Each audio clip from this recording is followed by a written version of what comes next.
Hello there. Welcome to Your In Depth, where we walk through and break down our favorite fictional universes.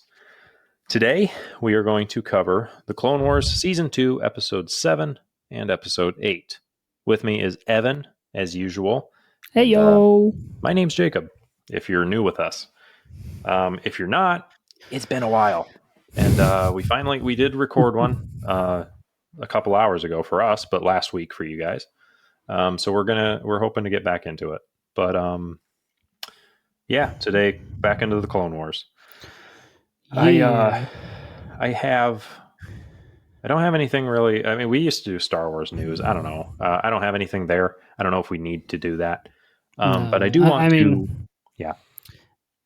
In the spirit of Star Wars news, I don't know when any of this is coming out, mind you, but they did do, they did approve an Ahsoka season 3 or season 2. Season 2. Yeah, season there's 3. only been one season. Season 2. There's something about the Mandalorian and Grogu movie. Oh yeah. There is the Heir to the Empire movie as well in the works. So there's just a few things. There's plenty more that are in the works for the next several years. I'm pretty sure at this point, but those are just the three that I always think of. But yeah, aside from that, I just wanted to throw out there that, before we took a 2-year break, we were doing a thing where every 1,000 downloads, we released a blooper reel to give a little teaser and maybe some suspense. So you might want to do that. The current timestamp on our recording is 26 minutes. That means that 24 of it roughly was a lot of stuff that either we didn't use or some of it was just us chatting, but there's some trials at an intro in there and some stuff that we screwed up. But with that, starting right now, we're going to take the number that I just smacked my pen and it made a weird noise. We're going to take the number of downloads that we have, and that's just the baseline now. Yeah. So in another 1,000, we will release another blooper reel. So share with your friends. Get it out starting there. From last episode. So, yeah. So starting from Rings of Power, Season 1, Episode 1, which is the episode right before this one. Yes. Starting from that count. But nonetheless, that's more details that you don't need to be concerned about. As far as what you can do, share the podcast with people. Get them listening. Obviously, to grow our audience, we enjoy doing this, and so that'd be really fun to interact more with you guys and have that sort of audience. But then you guys get to hear our idiocy that you don't hear in There's plenty in an episode. Yeah. Wait, what? Never mind. Nothing. Other thing, every 25 Apple podcast reviews, we would like to do a live stream. I don't know what we're at right now. It might be 11 or 12 or so. But, right around there. Review us on there. If you're on Spotify, go ahead and leave a comment. Get in touch with us. But other than that, whatever, we're onward to The Clone Wars Season 2, Episode 7. Before we jump into Episode 7, because this is kind of a weird spot to jump back in after our 2-year hiatus. Yeah, there was. Because it is right in the middle of an arc in the Clone Wars. Our last Clone Wars episode covered episodes 5 and 6, which were Landing at Point Rain and Weapons Factory.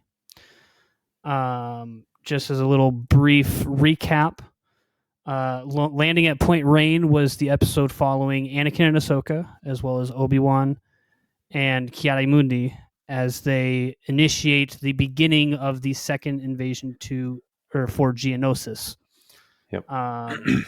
Where we see a lot of gunships shot down, a lot of fighting. Several key characters get injured as they attempt to take out a shield generator so they can then assault and destroy a droid factory. In that episode, they do get to the droid factory towards the end of the episode, and they're able to take it out, which leads into episode 6, Weapons Factory, where we follow Anakin and Luminara, as well as Ahsoka and Barriss. Anakin and Luminara distracting the droid army in the front of a weapons factory, hence the name of the episode, while Ahsoka and Barriss sneak through Geonosian tunnels to destroy it from the inside.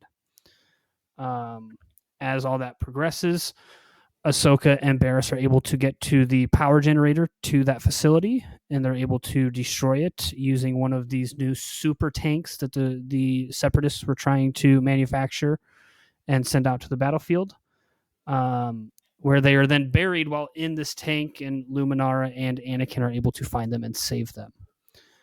And then episode 7 picks up, and we'll get into it, but it's going to pick up shortly after that as they continue their fight on the planet of Geonosis, and we can get into that episode whenever you are ready, Jacob. I am ready now. So there is a little bit of quote at the beginning of each Clone Wars episode. What do we got for that, Evan? Yes. So for episode 7, Legacy of Terror, we have sometimes accepting help is harder than offering it. Yeah. And then we get a narration. So quit being stingy and accept help when it's given. Yes, lay down your pride. So we have the narration crawl. It says, "Victory on Geonosis. After a massive planetary siege, the Separatist forces on Geonosis have finally fallen. Key weapons factories have been destroyed, but at a heavy cost to Republic troops. Now, as Jedi Master Luminara Unduli and Obi-Wan Kenobi begin a cleanup of the planet, they launch an intense campaign to find Separatist leader Poggle the Lesser and bring him to justice." And then we get into the episode. So indeed. I want to quickly disclaim that I wrote these notes 2 years ago, and I don't think I've seen the episode since. So, Evan, I'm going to need a little bit of help. I'm going to read the things, but I might not know what I'm talking about. Yeah. And just as a quick reminder, for anybody wondering who the heck Poggle the Lesser is, I don't even remember if we're introduced to him up until this point in the Clone Wars. I don't know if we have in the Clone Wars. In Star Wars Episode 2, Attack of the Clones, he is the main Geonosian with Count Dooku, and the Viceroy at the Colosseum battle where all the Jedi show up to save Anakin and Obi-Wan and Padme. He is the main Geonosian, kind of in charge of everybody else. That is Poggle the Lesser. I can't remember. It's been a while since I've watched the Clone Wars in its entirety. I can't remember if we're introduced to him before this episode, but that's who that guy is. Okay. Yeah. So we pick up where we left off. Ahsoka and Barriss leave, and Obi-Wan talks with Luminara. So they were just trapped, weren't they? Yes. Ahsoka and so this they is just left because of that. Yeah, this is like Ahsoka and Barriss just got freed from all the rubble on top of the tank, and they're loading up on the gunship and heading off for some much-needed rest. So Obi-Wan and Luminara talk about the battle, and they say they're still searching for Poggle. Luminara sets out to find him. Yeah. With that, though, Luminara is like going out to search for him. Yeah. And there's kind of like some hesitancy from Obi-Wan, I'm pretty sure. I just want to make sure. Because they've got a sandstorm starting to come in, or that might be a little later in the episode, but I'm just trying to figure this out. You're fine. Are you on your phone? Yeah. Hey, remember how you can play it on your computer? Oh, yeah. That's in the bloopers. Yep, I listened to it. I remember. Yep, yeah. So that wasn't at that part. Luminara basically tells Obi-Wan to save some fighting for her, or save the reports for her. That's where it is. Asks him to save some reports and for reporting to the Jedi Council for her. She didn't want to miss out on all the fun. Gotcha. That's what I was thinking of. That part. So we cut to a different scene. Hold on. Burp. I muted myself, but this happened last episode too. I kept freaking. Oh, you know what? Never mind. Kind of happens when you're chugging down sparkling water. Anyway, well, Anyway, so sorry. This is going to be a sidetrack. I don't care. You ever tried Waterloo? This stuff? No, I have not. Okay, it's probably the best sparkling water I've found. I really like what's it called? American. Oh, what's it called? It's American something, but it's also like sparkling water. Yeah. I really enjoy that. It comes in like really liter-sized bottles, which is really nice because I can pour one of those into my 44-ounce Stanley. Oh yeah, I think you might have shared some of that with me. Like one time when we met up, you're just like, "Here, take one. I liked it. I kind of like this better because whatever. It doesn't matter." So anyway, sidetrack. It's late. I'm thirsty, and I wanted to talk about the drink I'm drinking.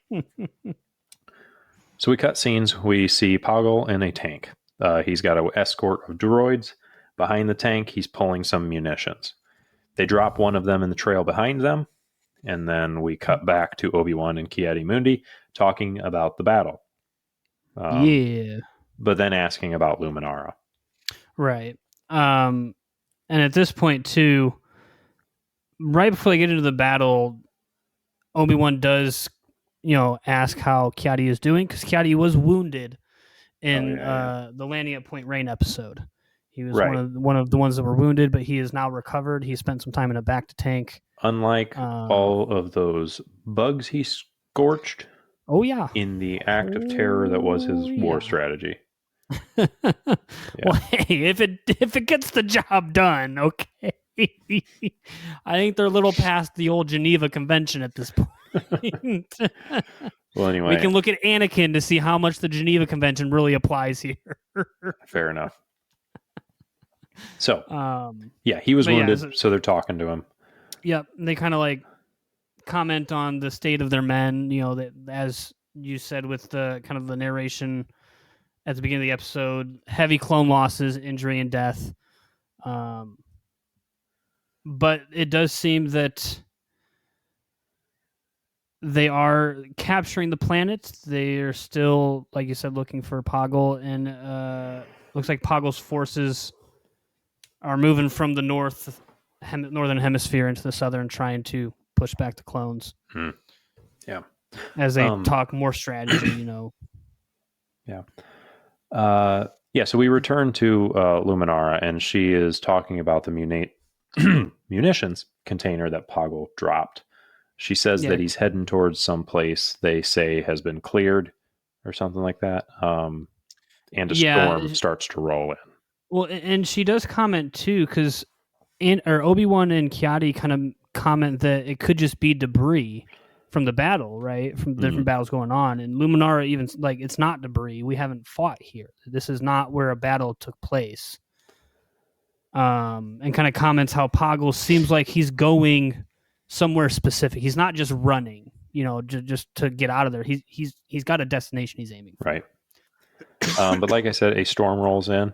We cut over to the droids who were following behind him. They can't see in the storm. One of them, OM5, is left behind. I don't know if that information was even relevant, but I wrote it down. And it's not even just that he's like left behind. I just want to check, because I wanted to say that, or maybe he got like he fell down. They're like powering down because they're running out of energy. Okay, that's what it was. Yeah, because it even says there with the whatchamacallem. So words at the bottom of the screen. Subtitles. Thank you. The subtitles is he's like, the droid's like, "Don't leave me." It has like powering down. Oh, okay. So like his droids are like, the droids trying to follow Poggle are running out of power and getting left behind in the storm. So, Luminara and her clone commander, which I don't recall his name. I don't. Or if he's even named.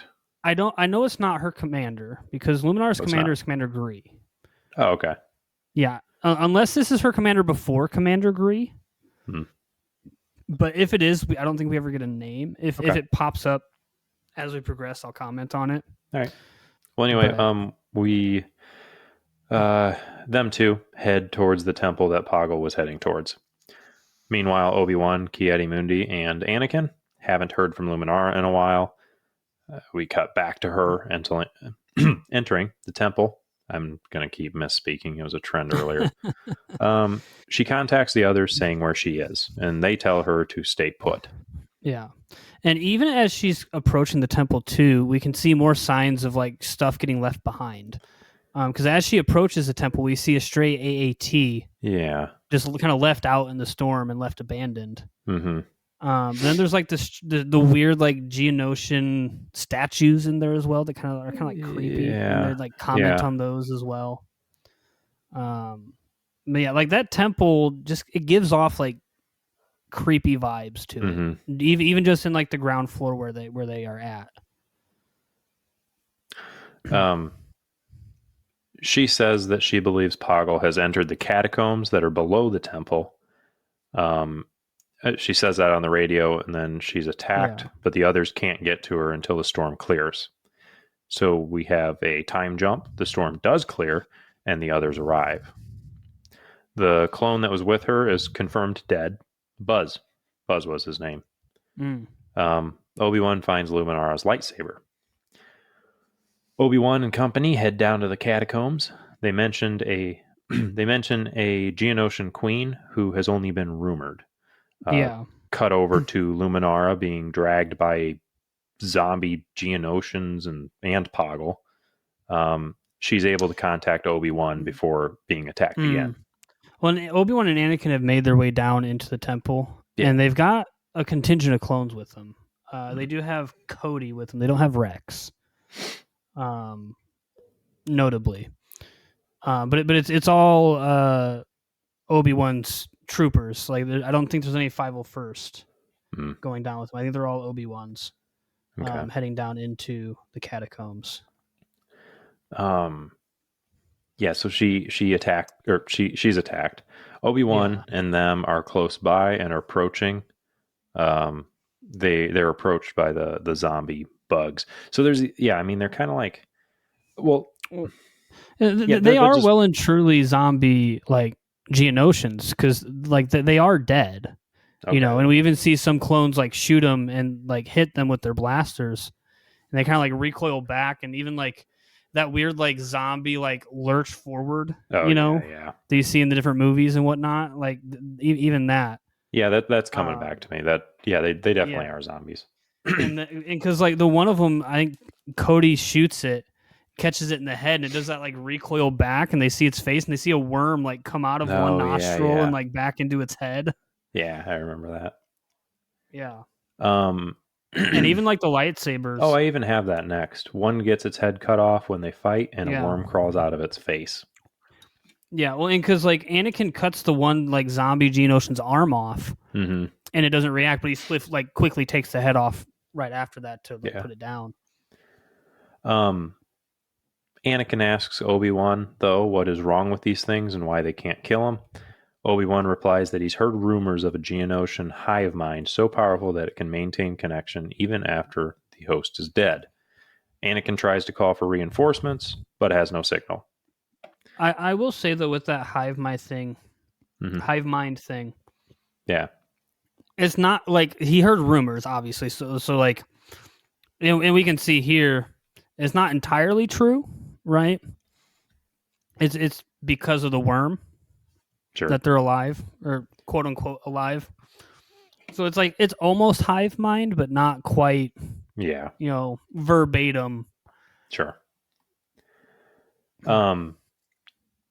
Two clones head out to inform General Mundi, but are attacked and killed. Then we cut to the zombie bugs catching eggs that come out of their giant, ugly queen. So she's real. Hey now. What? 10 out of 10, babe. Yeah, if you had a scale weight-wise that you're putting her on. 10 out of 10, babe. Yeah, no. I kind of get what you're saying. Anyway, Obi-Wan and Anakin arrive, and Obi-Wan wishes to speak to the queen. Obi-Wan talks to Cody about blinding the bugs with light. Since they live in darkness, a distraction will allow them to escape. They'll then bury the bugs. So they'll do that, escape, and just cave in the entire place. They approach. Give me a minute here. We've got ads on Disney Plus. Great. Yeah, it's Morgan Freeman though. Oh, that's nice.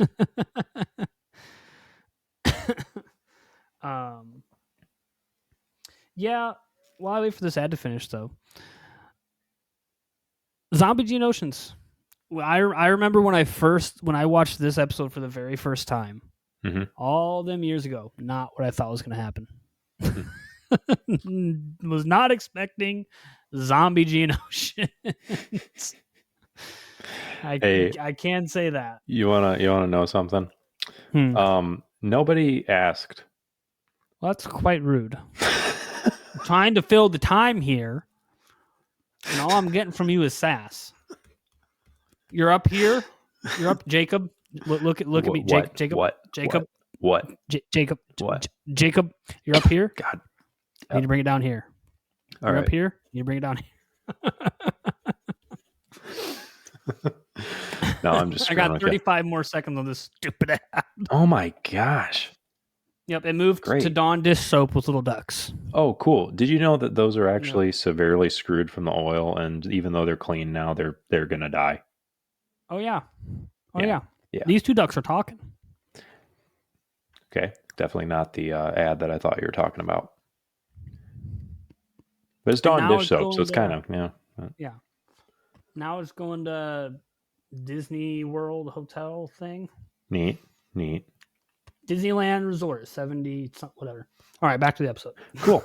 Okay. Well, anyway, they're gonna blow stuff up and get out of there. Basically, Obi-Wan comes up. Well, they all come up to the Queen calmly. Luminara tells Obi-Wan that she told him not to follow her, but he says he learned from Anakin to not follow orders. Sounds about right. Yep. The Queen asks why they've come before her, like to her, Obi-Wan says that it's our sad duty to inform you that your rule is at an end. And she objects. Obi-Wan argues. She takes their lightsabers. I just want to say, during that part where they're walking up to her, one of the subtitles is literally zombie gurgles. Oh. Okay. Yeah. In case you're wondering. I know you weren't, but in case you were. So, but during that time, though, as they're moving up, it is Anakin and Obi-Wan moving up, and the clones are like moving out, like back behind and around to get into position to execute this plan that Obi-Wan has come up with. Yeah. So she then says she'll devour. She then says she'll devour them by controlling them. She has all these little worms that enter the host and control its mind. She is in control as they do, or the worms, do her commands. They try to put it in Luminara, and Obi-Wan wants to watch it and observe more. This is my favorite part of this whole episode, though. The little back and forth between Anakin and Obi-Wan. Like, where do you think it's going to go in? The ears or the nose? Yeah. Like, yeah. What? And you like Luminara's just there, like, you mother, get this thing off me. Yeah. No, she's definitely not having a good time. Yeah. But he calls for Cody before it actually can. They then get their lightsabers back, save Luminara, capture Poggle, and fight their way out. They take out the supports of the building and bury the bugs. Oh, what? Anakin does, because Obi-Wan tries to take one of the worms to study and to like figure out how it works, and Anakin just kills it. Yeah.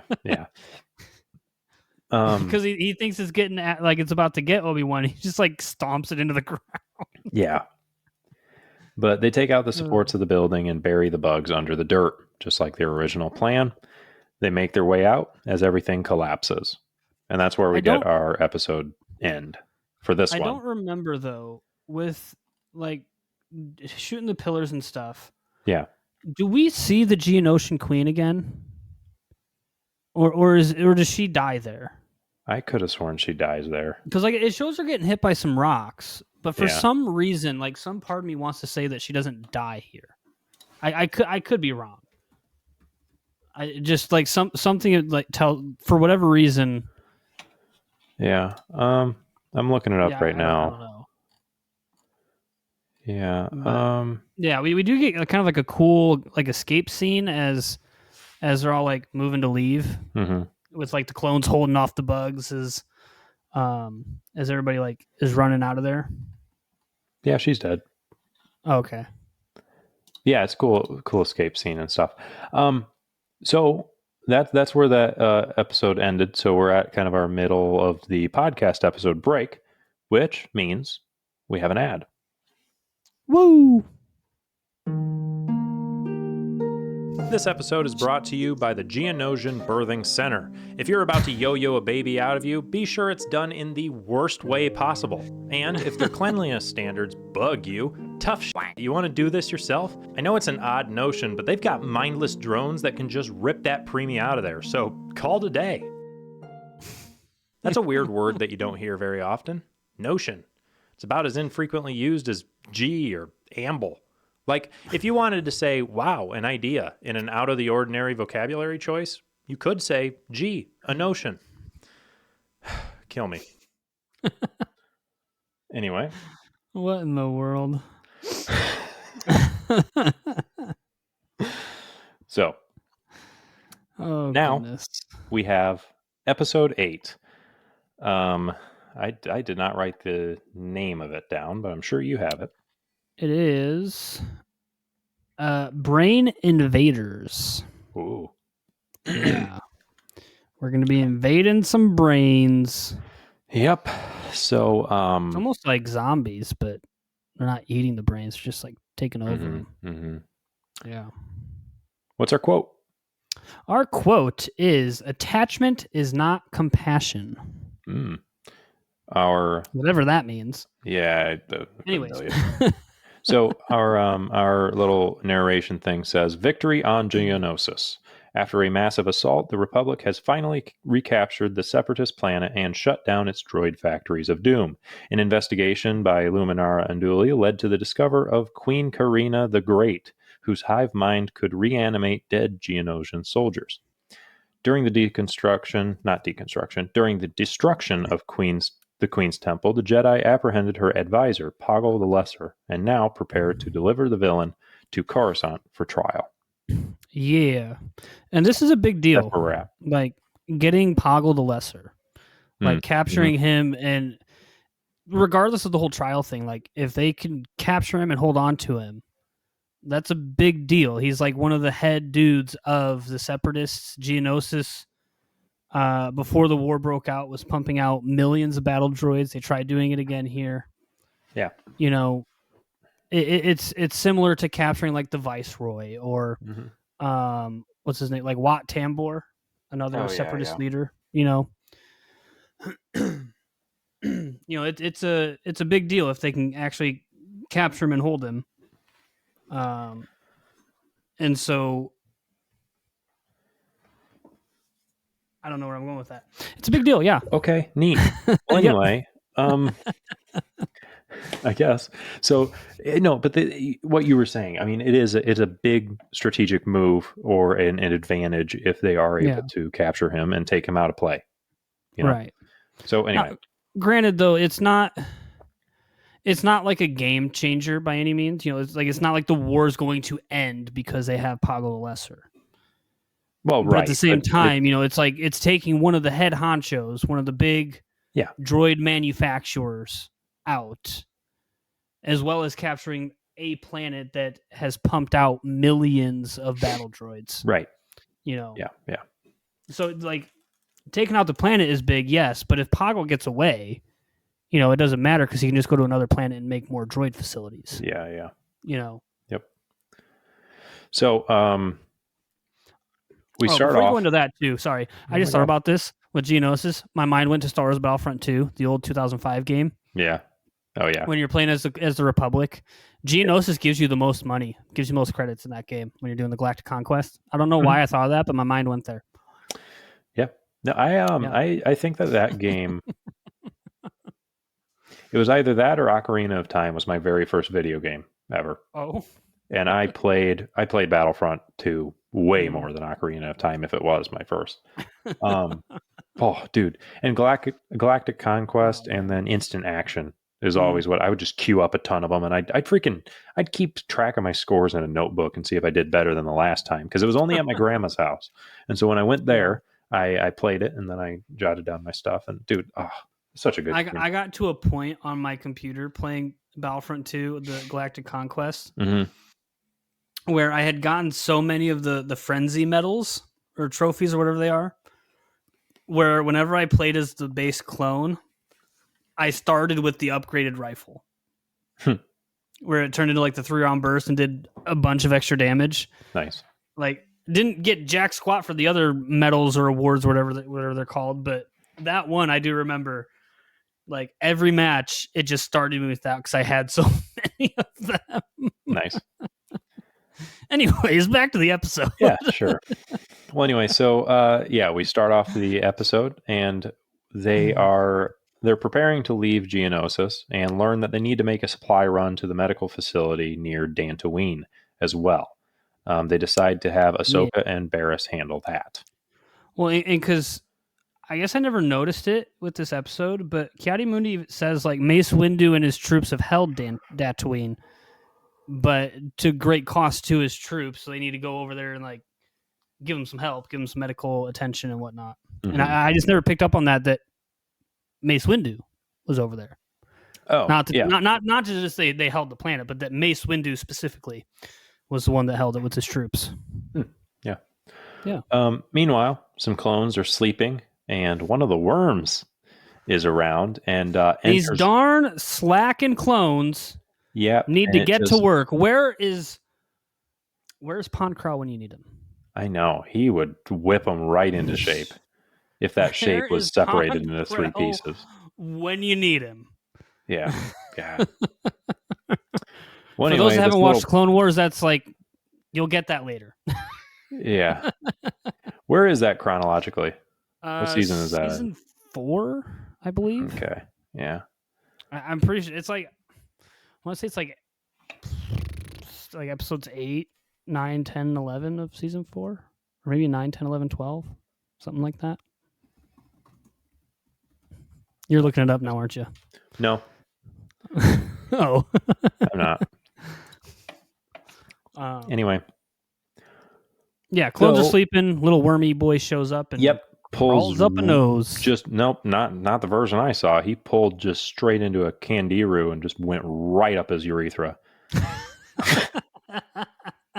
Candiru. Is that right? Is that Jacob, I think you downloaded the wrong Clone Wars. The Candiru fish is a small parasitic freshwater catfish native to the Amazon River. That's what you were looking up. It was. I wanted to get the fish right. Anyway, Candiru. I figured you would have had that in your notes already. Nope. In other words, don't go pee in the Amazon. Yeah, don't. And actually, apparently never mind. That's not the subject of this podcast. Anyway, so the worm slipped right up his pier, and their commander comes in and wakes them up to inform them of the mission. The infected clone remains asleep before jumping awake and is obviously like he jolts, like he's been taken over. Well, and it's like one of the jolts of like, it's like an unnatural jolt. Yeah, right. Because it's kind of like you jolt awake out of surprise. Yeah, but it's like that unnatural like twist and contortion of the body. Right. It's like what I imagine Rizzo went through a lot. That was one of our friends in high school. Actually ended up being epileptic. He had a different type of seizures, so that was a complete, like, that's not even real. Yeah. Like, he had focal ones. I was around him a couple of times, and he just looked like he was spacing out. Anyway, he got brain surgery, figured it out, got it fixed, so good for him. But that was the dumb little joke that I just slid in there because Evan would get it. Anyway, yeah, so he's jolted awake and is clearly taken over. They load up their ship and prepare for it. Does the whole like eye roll thing too. Yeah, like the eyes roll in the back of the head. Right. Yeah. Yeah. And he's got some balls in his backpack. Egg balls. Yeah. As they're boarding the medical ship. Right. On the ship, Ahsoka tries to get some sleep and cannot. Her and Barriss decide to go eat. Meanwhile, the infected clone, I don't know his name, but he goes into the sleeping quarters and hatches those eggs, allowing them all to just go in and slip right up the pee holes of all the rewind real quick. I'm going to rewind real quick and get the name of the clone. Sounds good. But yeah, that's totally how they get into the clone bodies, for sure. Right up the pee. Yep, right in. His name is Scythe. Scythe. Okay. Yes, the clone, the initial clone that is infected. His name is Scythe. Scythe. Okay. Well, Ahsoka and Barriss have conversation over food and kind of talk about the purpose of the Jedi. Is that foreshadowing? No, no way. Hmm. Well, anyway, the infected Hint, hint, clones nudge, make their nudge. way to the cockpit and they kill the pilots. So, two troopers enter the cafeteria, Ox and Edge. They try to kill Ahsoka and Barriss. But no, Barriss and Ahsoka talking in the cafeteria. Right. One thing of note here is that Ahsoka makes a comment of, like, once the war is over, we'll go back to being protectors, like protectors of the galaxy, the normal Jedi thing. Right. But are we going to do that as warriors or peacekeepers? Yeah. Because both of them, and I don't know if a lot of people know this, but Barriss is actually like a couple years younger than Anakin. Okay. Like 2 or 3 years younger than Anakin. So like she was raised in the peace times of the Republic before the war broke out. But at the same time, she's still learning. She's still a Padawan. Ahsoka, for the most part, this war is all she's known in terms of like how Jedi act. Like she's still fairly young, and so it's like people like Anakin and Obi-Wan, Kit Fisto, Plo Koon, all those other different Jedi, like they know what it was like to be a peacekeeper. Yeah. Because they were around before the war started. And Barriss has some of that knowledge too, but not a whole lot. Hmm. And so this is just like they don't really know what peacekeeping entails, truthfully. Yeah. And so it's just, I think it's just kind of like a cool little, like, just a cool, simple line in there that was put into this episode to kind of makes highlight. You really think, because it kind of puts into, it's like, okay, what is the Jedi's purpose and what has it become? Because it's kind of a big thing. It's like, oh, we're peacekeepers. Yeah, but you're leading armies. Like, are you? Yeah. And so it is this kind of interesting. I mean, this was right. Yeah. Well, because the Jedi have been peacekeepers for thousands of years now. Right. Yes, they fought in other wars like the Mandalorian Wars and against the Sith empires and all that kind of stuff. But again, that's like thousands of years ago. For the last probably 1,000, 2,000-ish years, roughly, the Jedi haven't been in like full-blown wars leading troops into battle. They've been, dealing with, small issues here and there, dealing with disagreements between two factions, kind of like what we see in the Phantom Menace. Like, that's the type of stuff they're doing. And then you jump to the Clone Wars, where it's just a completely different mentality that they have to be in. Yeah. And so it does kind of like beg the question of like, how easy is it going to be to transition back to peacekeepers once this is all said and done? Right. Yeah. Returning to the episode, Barriss and Ahsoka are attacked. They do knock them out before two more clones come in. These clones are not infected and have absolutely no idea what's going on. Also, I'm going to keep saying infected, though I feel as if it'd probably be more like inhabited or something, Yeah. But infected just kind of falls in line with the zombie behavior and all that stuff. Right. So I feel like I should probably just keep that up. But well, in a sense, though, they are infected because it's a parasite. Oh, that's true. Yeah. If we were talking about like ghosts or something like that, then maybe inhabited or possessed. But yeah, no, that's a good point. Yeah, but like they are infected with a parasite, so I feel like infected is probably the proper term here. Yeah. Sorry, just my eyes wandered down my notes and I see something I wrote and I didn't know I wrote it. Oh, goodness. I almost swallowed one of these gummies whole. I went to laugh. Anyway. All right.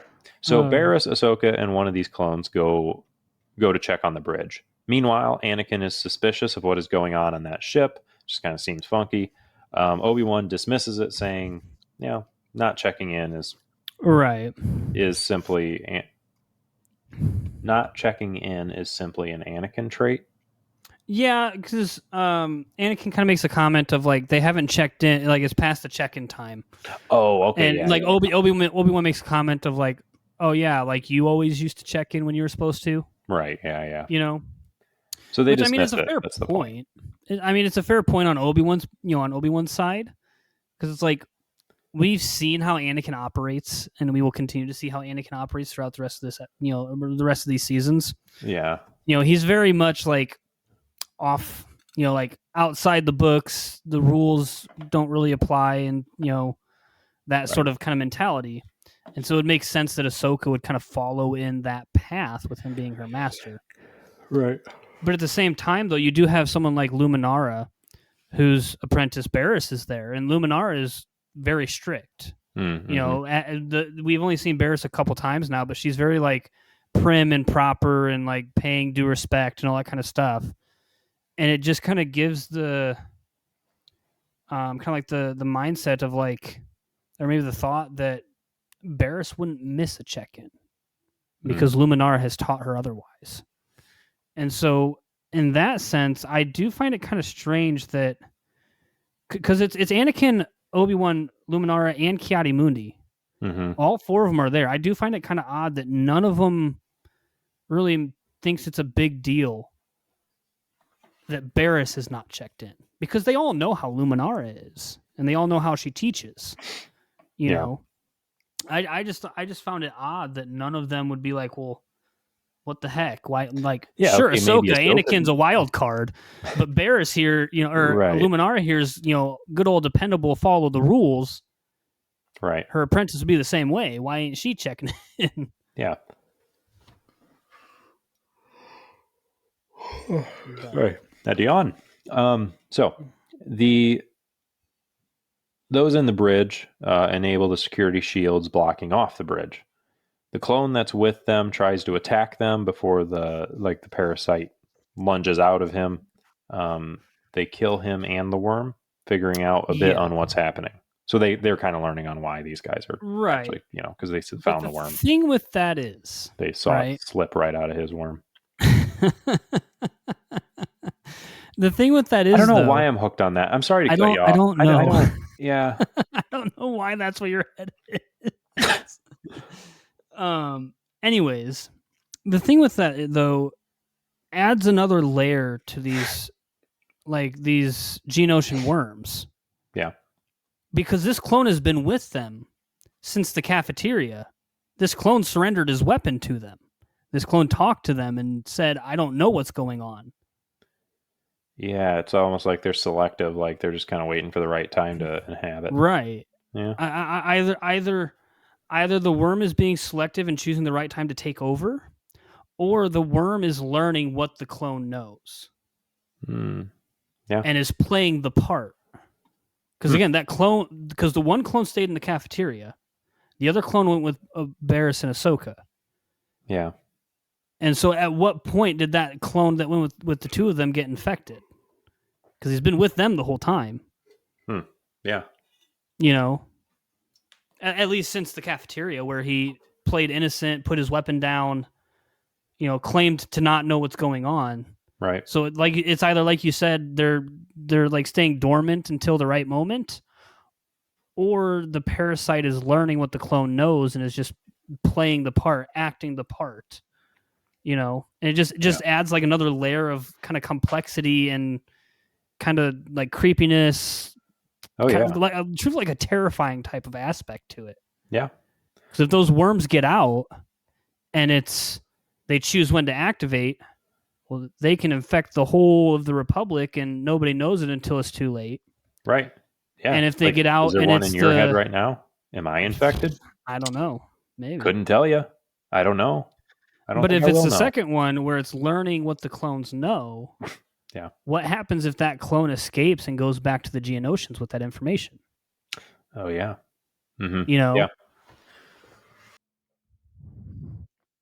Truthfully, it reminds me, and I know you haven't played Halo 3, but for those that listen to have played the Halo games, it reminds me of this scene in the third Halo game where a Gravemind enemy chooses to ally itself with the protagonist of the game to stop this horrible thing from happening that would kill the hive mind enemy.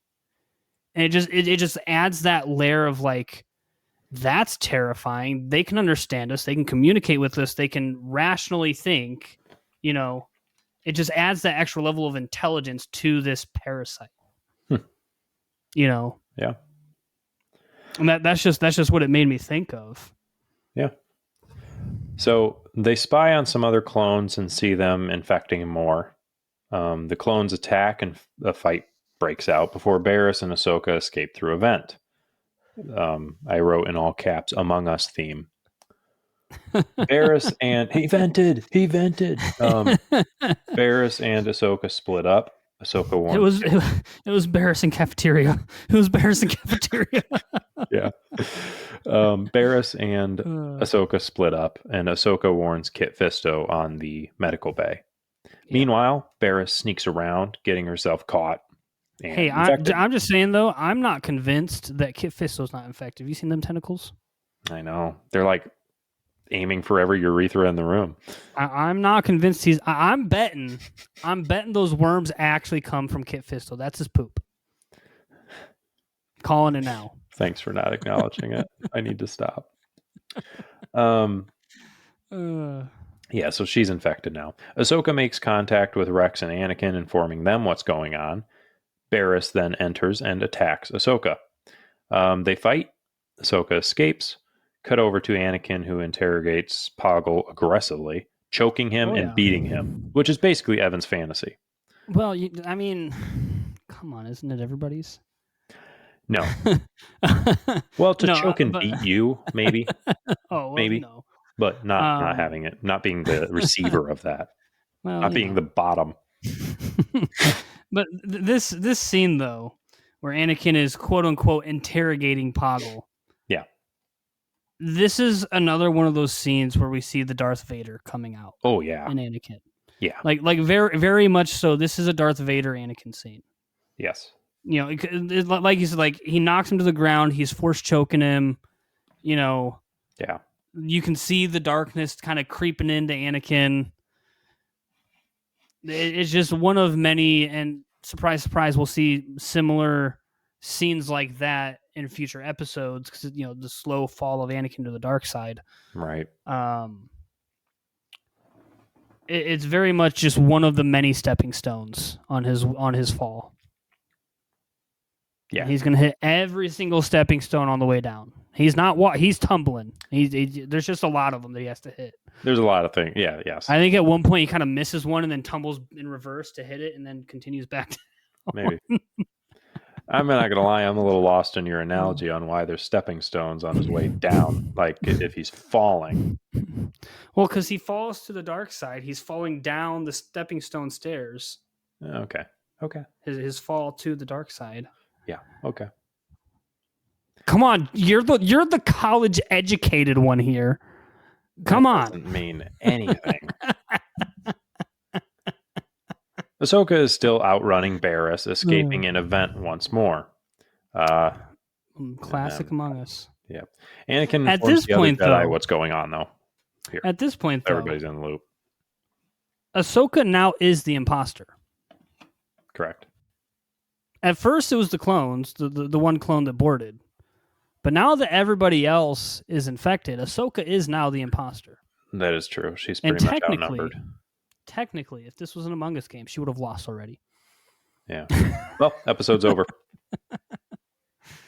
Ahsoka dies. Obi-Wan and Anakin's ship crashes into an asteroid. Everything blows up. Yeah. So, everybody's in the loop. Yeah, Anakin does, though, inform the other Jedi, again, Luminara, Obi-Wan, and Ki-Adi-Mundi, that he interrogated Poggle. And they question him on it a little bit. But he just kind of simply, like, there wasn't time to get you guys. Kind of like his cover-up for, I just tortured a prisoner to get information. Yeah. You know. Which I don't know if I would consider that part of his fall, like the lie there, but I wouldn't say that part is. it definitely doesn't help his case. Well, Like, no, but and truthfully too, like the look on Luminara's face is like she has a suspicion that something happened in that prison, that prison cell that he doesn't want to talk about. Like there's kind of like this suspicious look on her face as it goes to cut to the next scene. Yeah. I kind of view it as like the whole Obi-Wan quote unquote doesn't know about Anakin and Padme. Like he knows, he's just not saying anything. Yeah. Luminara knows something bad happened in there. She's just not saying anything. Yeah. So Anakin contacts Ahsoka and lets her know that in order to stop the parasites, the temperature needs to be low.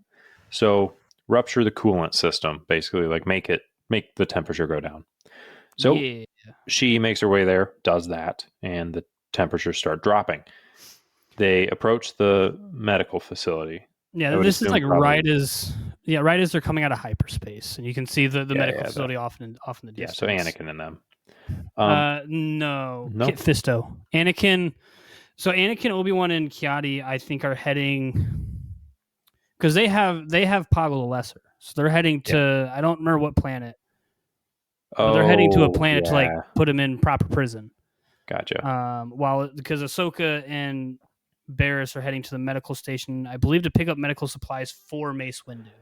Right, and so Kit Fisto he's where is he?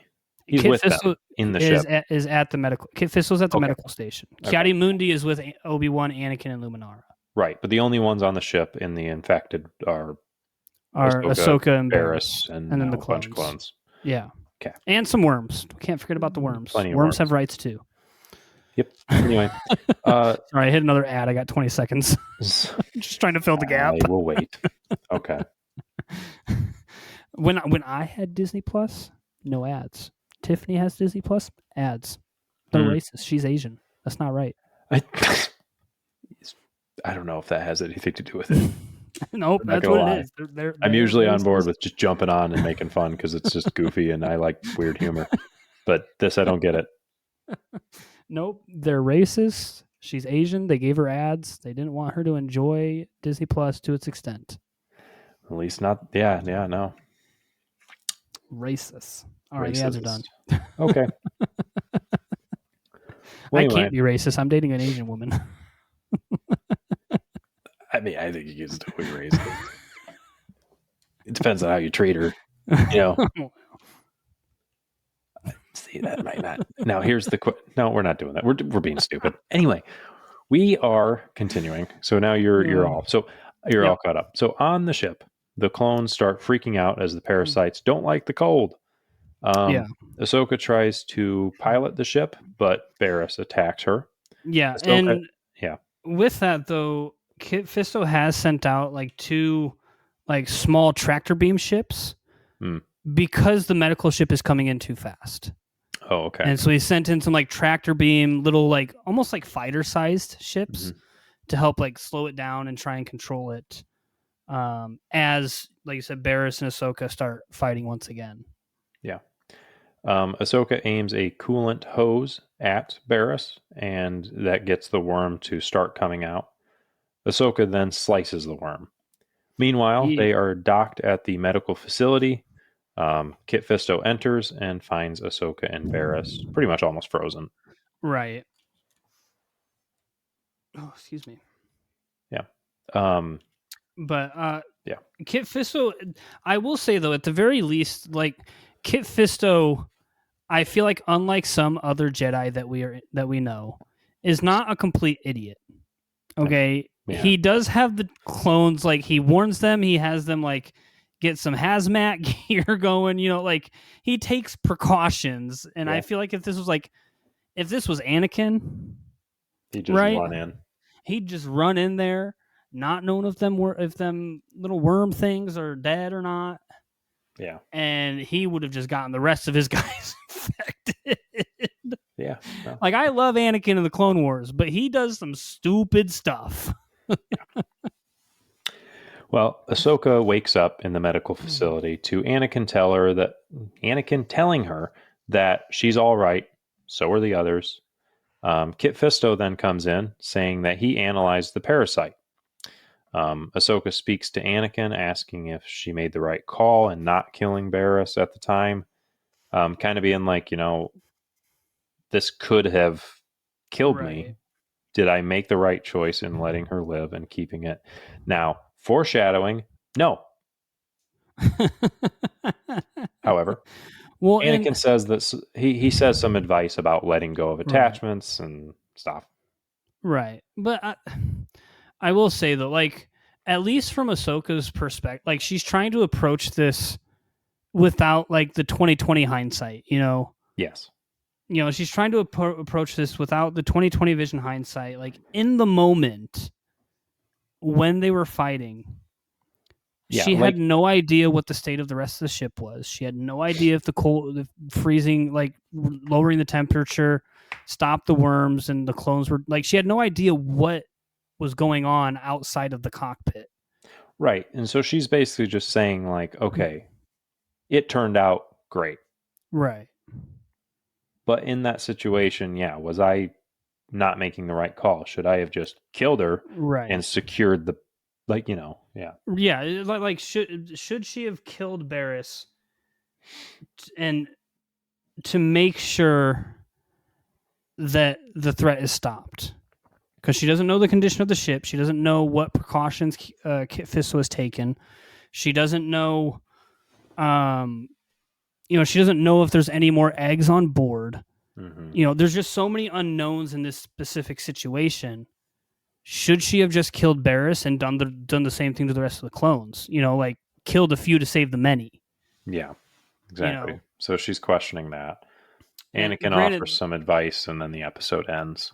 yeah. Um, but yeah, Granted, though, just wanted to say it. she made the right choice at the time. Because everything was Gucci.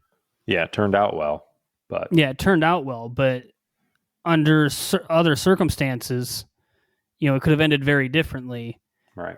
And truthfully, all it would have taken was Barriss finding her before she could, lower the temperature in the ship. Yeah.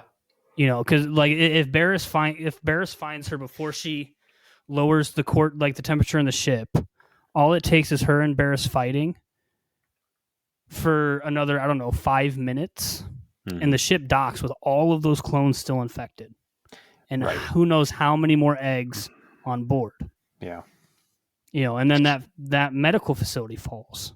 Right. Well, and they got ships at that medical facility. If the worms can, learn what the clones know, they take those ships and spread across the galaxy. Yep. So yeah, so she's concerned because it's the sort of thing where it's like, okay, this was really risky for me to do things the way that I did, and it worked out great. But if I were to follow the same pattern and have the same thought, or like a mindset, and do this again, would it? Like, I don't think this was right. She's questioning if it was right, but anyway. Right. But truthfully, though, she got lucky. Yes, Ahsoka did.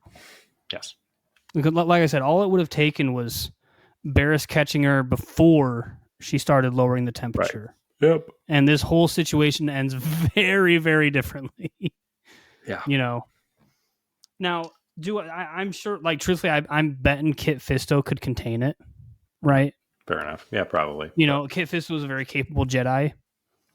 And, he's already taken precautionary steps because he knows of the infection. Mm-hmm. But, as a Padawan who I don't think Ahsoka really knows anything about Kit Fisto up until this point. She doesn't know how, like, Grant, he's a Jedi Master, but so is Ki-Adi-Mundi. So, the bar is pretty low on that front. Yeah, war crimes. But anyway, so yeah, that's where the episode ends, and that wraps up our episode. As we covered those two, so I suppose join us next Monday.